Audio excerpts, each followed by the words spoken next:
Oh Lord, pull up in that '04, pedal to the metal, says she wanna hit the flow more. So, what if pigs had wings? And what if Abraham Lincoln were alive today? Of course, he would scare a lot of people because he would be like 212 years old. But anyway, and what if the Atlanta Falcons would have found a way near the end of this past regular season to just squeeze into the playoffs and make it all the way to the Super Bowl next week in LA? You know, despite no offensive line, no wide receivers of consequence, no running game, no pass rush, no secondary, no coaching staff that seems as if it has a clue. I mean, what if they would have done that and faced the Cincinnati Bengals, who are already there for an AFC, and the Falcons would have represented the NFC? What would have? Anyway, first, subscribe to Atlanta Sports Unlimited, this great YouTube channel, all the fantastic coverage of Atlanta sports teams right here, and we're sponsored by Prize Picks, tremendous fantasy game. You can pick 2 to 5 players and over and under, mix and match the sports, whether it's the NFL or NBA or what have you. You can win big time. Just put in that promotion code, which is ASU, as in Atlanta Sports Unlimited, to win big time. Now, the Falcons offense against the Bengals defense.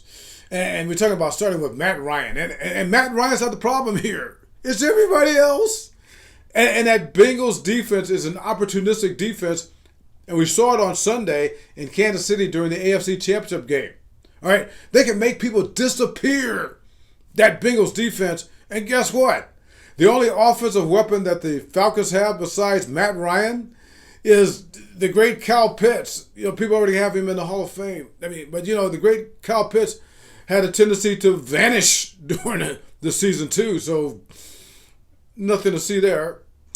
So let's turn to the Falcons defense. Must we go there? The Falcons defense has not touched a quarterback yet. And the Bengals have Joe Burrow, who is now the modern Joe Montana, and only his second year in the National Football League. Well, basically his first, because he was injured most of last year. This guy is fantastic. And he's got all these great wide receivers. You got Chase, you got Higgins, you got the great running back Joe Mixon. Not good. Coaching staff, okay? You got Arthur Smith for the Atlanta Falcons, going against Zach Taylor of the Cincinnati Bengals. This is the same Zach Taylor, the Bengals coach, who outcoached Andy Reid on Sunday of the Kansas City Chiefs. The same Andy Reid who is a Hall of Fame coach.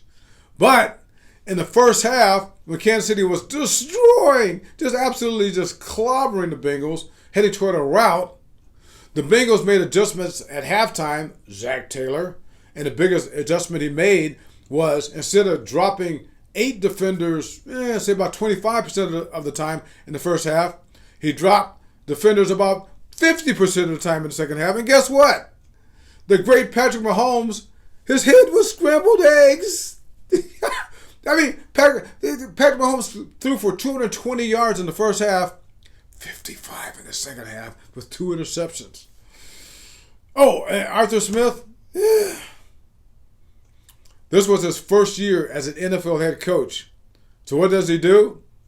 His first training camp, his first set of preseason games, he does not play his starters. Don't ask. Oh, and there was a time during the regular season when he decided to rotate his centers, like back in Pop Warner League or something like that. That didn't work out. Anyway. So here's what I'm saying. As they say in Cincinnati, who they think gonna beat them Bengals? Well, it's not gonna be the Falcons in your wildest pig-flying Abraham Lincoln coming back dreams. This is my falsetto wicked potion with the slow pour. This is my addiction, make me wanna go for more. Pale